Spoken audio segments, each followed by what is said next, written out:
Welcome back to the deep dive.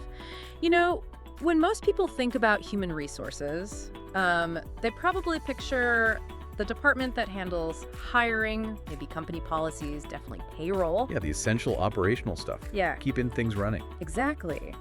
But are we really getting our heads around how HR is, well, transforming, how it's becoming this strategic architect, actually driving the company's bottom line, pushing growth, not just managing the people side? It's a huge shift. It really is. The old idea of HR being, a cost center, maybe just purely administrative, that's really fading fast. Right. In today's business world, which is, let's face it, incredibly competitive, boards, investors, they aren't just asking if HR is doing its job anymore. No, what are they asking? They want to know how HR is strategically fueling the entire business, how it's adding tangible value. And that's exactly what we're diving into today. Our mission is to explore the future CHRO.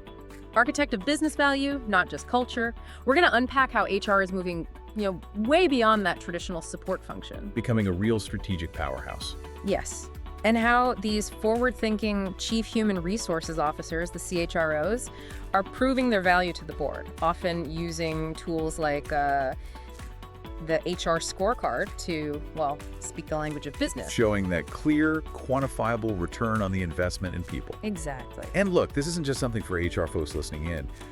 Understanding how these sophisticated people strategies directly lead to business results, that's crucial for anyone interested in how organizations succeed, how they grow sustainably. Even for your own career path, right? Absolutely. It impacts everyone. We're going to pull out some, I think, genuinely surprising insights and some really practical stuff you can think about no matter what your role is. Okay, so let's start with this paradigm shift. Because it's not just a small tweak, is it? It feels like a revolution in how HR is perceived. It really does.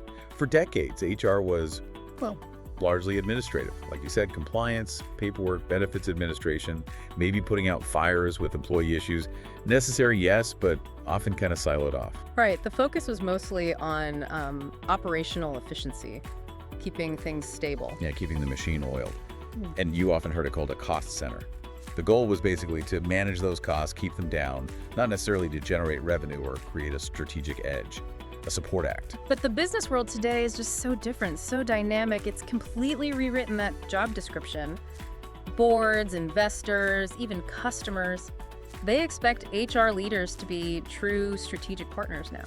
They absolutely do. They need HR work to be directly tied to the big business drivers, growth, returns, managing risk, sustainability. They're looking for concrete contributions, not just smooth sailing. And this shift, it isn't just some internal HR navel-gazing, it's about survival. Yeah. Think about the pace of tech change, the global scramble for top talent, the increasing pressure for transparency, for social responsibility. Yeah, from everyone, consumers, investors. Exactly. The competitive landscape basically demands that every single function, especially the one dealing with your people, your human capital, has to show its direct, measurable influence on the company's success.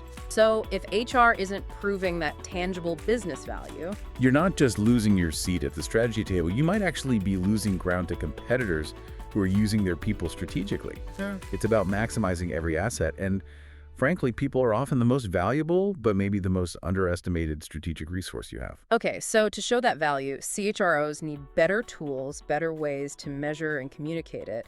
And one key tool you mentioned is the HR Scorecard. Yeah, the HR Scorecard is fascinating because it really acts like a strategic compass.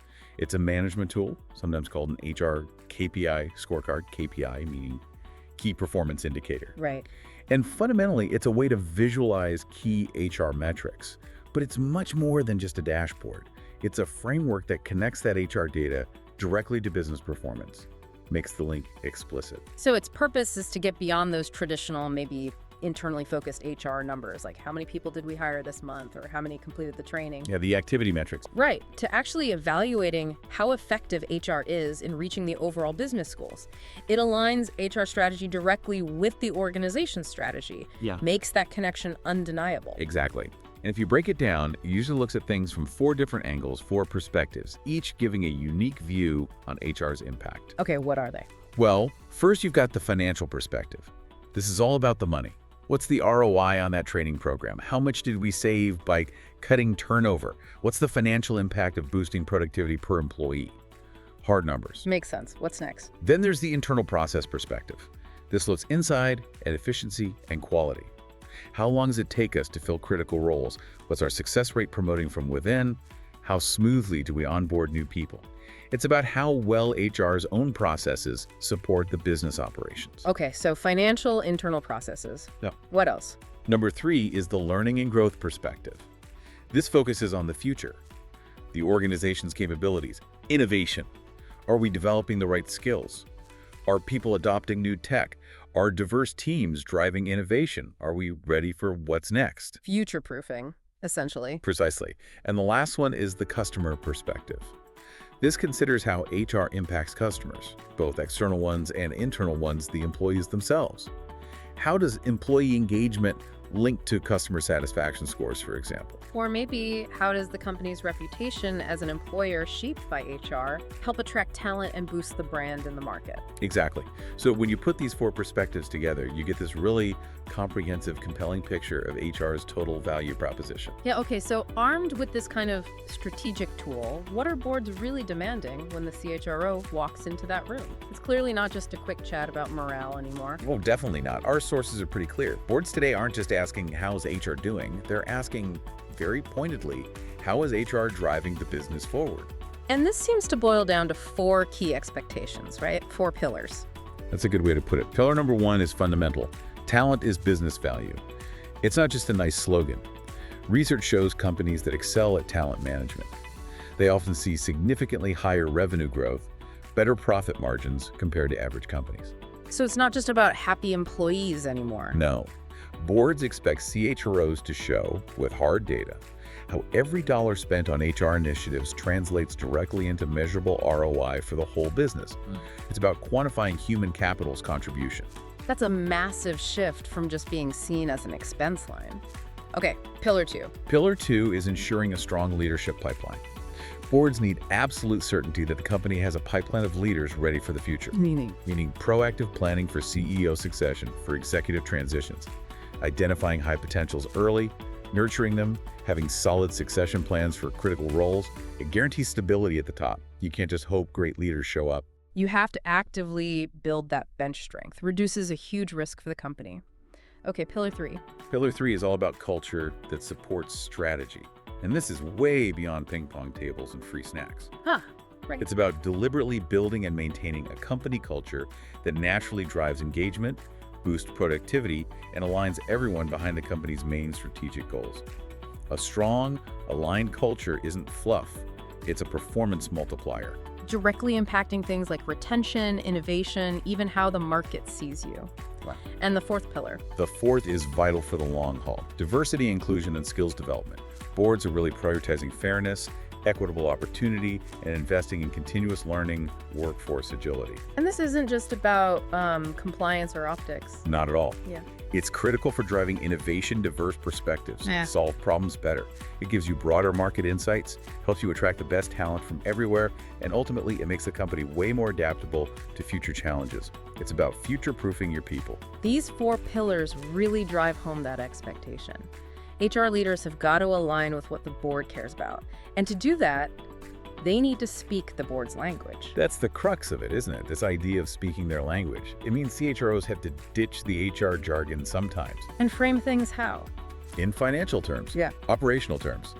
The board wants concrete impact, measurable results, things they can understand in the context of the overall business strategy. Can you give an example of that translation? Sure. So instead of saying, we improved employee satisfaction last quarter, which is nice, but a bit vague. Right. Hard to measure the impact. Exactly.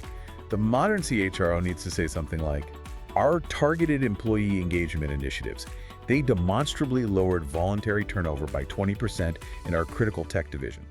We estimate that saved us $750,000 in recruitment, onboarding, and lost productivity costs this year alone.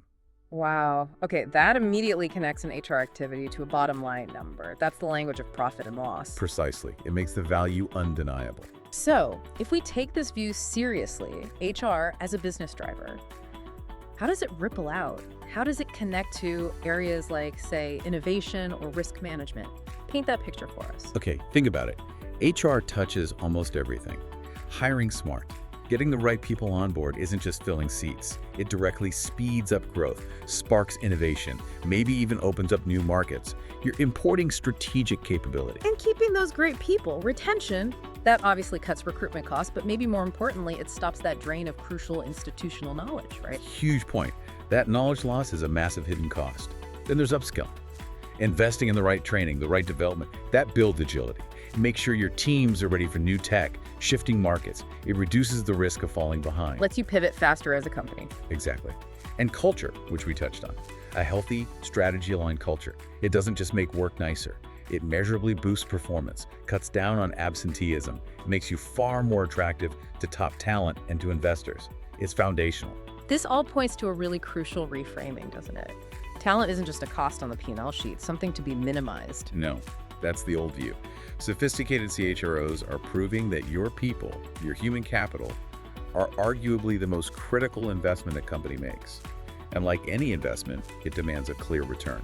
That distinction is so important. So when you pitch, say, leadership development, it's not just training. It's actively building your next generation of leaders, ensuring continuity, reducing risk. Right. I read about one company where their leadership program cut the need for external executive hires by something like 60% over 5 years. Saved millions. Wow. And diversity efforts, not just ticking boxes, but actually improving innovation, problem solving, getting better market insights because you have those different perspectives. Absolutely. It often leads directly to new products or finding new ways to reach customers. And workforce planning, that's not just counting heads, it's strategic. It reduces volatility, gets you ready to scale up or handle market shifts without chaos. So from an investor or board perspective, they desperately want that reassurance, don't they? That the company has a resilient, adaptable, future-proof workforce. Yes. And HR proves that by showing the quantifiable ROI on all these talent programs. It demonstrates that the human capital strategy is robust and value generating. Okay, this is compelling, but how do CHROs actually do this day to day? How do they translate these big ideas about talent strategy into concrete business value that the board understands? Our sources seem to offer a kind of playbook here. Yeah, there's some really actionable steps. First, and this is probably the most critical, link every single talent strategy directly to specific, measurable business goals. No exceptions. So an upskilling program isn't just teaching skills. It's teaching skills to support our digital transformation initiative or to enable the launch of Product X. Exactly. Or a leadership pipeline isn't just developing managers. It's developing managers to ensure business continuity, lower succession risk in critical roles, and support our planned market expansion. Even diversity and inclusion, it's not just the right thing. It's enhancing innovation, broadening customer insight, and boosting our market share in segment Y. That's the level of connection required. The guiding question before launching any HR initiative has to be, how does this tangibly help us grow, compete, innovate, or reduce risk? You can't answer that clearly. It's probably not a strategic priority for the board. Okay, what's step 2? Step 2, use metrics that actually matter to the board. Forget the internal HR jargon nobody else understands. Focus on hard business numbers. Like what? Things like revenue per employee, employee lifetime value, the actual financial cost of voluntary turnover in key roles, time to productivity for new hires, the retention rate specifically for your high performers. Your job as CHRO is to translate HR results into these terms that directly hit the P&L. Okay, and step 3, this feels like where the rubber meets the road. Step 3 is show talent ROI, return on investment. You absolutely have to demonstrate that investing in people generates a return, just like investing in new equipment or marketing. It's not just a cost. So instead of, we spent $200K on training, You say, a $200,000 strategic investment in our sales enablement training program resulted in a $1 million measurable improvement in sales performance and customer acquisition within just 2 quarters. That's a 5x return that gets attention. or another example. By enhancing engagement through our new peer recognition program, we reduced voluntary turnover by 25% across critical R&D teams. This directly saved us an estimated $500,000 in rehiring and onboarding costs this year, plus we preserved vital project knowledge. These are concrete, financially driven examples. They speak that language of gain and risk mitigation. Exactly. The key is to frame people investment just like any other business project. Expected returns, clear KPIs, timeline for impact. Make the business case. And the final step. Step 4, reframe the narrative. Stop talking just about activities. Start talking about impact. This is a mindset shift. So instead of this simple, we ran a leadership workshop for 50 managers, which just describes what you did. You need to say, our new leadership development program cultivated an internal talent pool that is now filling 80% of our critical leadership roles internally. This has cut our external executive hiring costs by 30% and reduced the ramp-up time for these new leaders by nearly half. That tells a story of significant business impact, cost savings, and speed. Much more powerful. Way more powerful. Using compelling storytelling backed by real examples and solid data makes those numbers come alive for the board. It connects the dots between your people's strategy and the company's profit in a way that's just impossible to ignore. Wow. Okay, so bringing this all together, what's the big takeaway here? It seems crystal clear. Modern HR isn't just managing people anymore. Not even close. It's a fundamental strategic driver of how a company performs. I like that quote from one of the sources. Talent wins games, but strategy wins championships. And today, that strategy has to be a talent strategy spoken in the language of business impact. It really is a profound shift, isn't it? It changes how we need to think about every function, really, especially those traditionally seen as support. Every department, arguably, has a strategic value story to tell. They just need to learn how to articulate it effectively. It really does change things. And, here's a final thought for everyone listening. Even if you're not in HR, think about how these principles translating your impact into tangible business value could apply to your own role, your team, your department. Yeah, how can you better frame your contributions? Yeah. Not just what you do, but the impact it has on growth or risk or innovation or the bottom line. Think about it. What are the metrics that matter in your world? How could you shift your narrative to highlight the strategic value you deliver? It's a powerful exercise. It could really help you demonstrate, maybe even elevate your own professional value within the organization. Absolutely. Start looking for those strategic connections. You might just find yourself earning a more influential seat at whatever table you're sitting at. Thanks for joining us on this deep dive into the future of HR. It's a great discussion. Until next time, keep digging for those insights. Thank you, viewers, for watching. If you found this video helpful, don't forget to hit that like button and share it with your colleagues.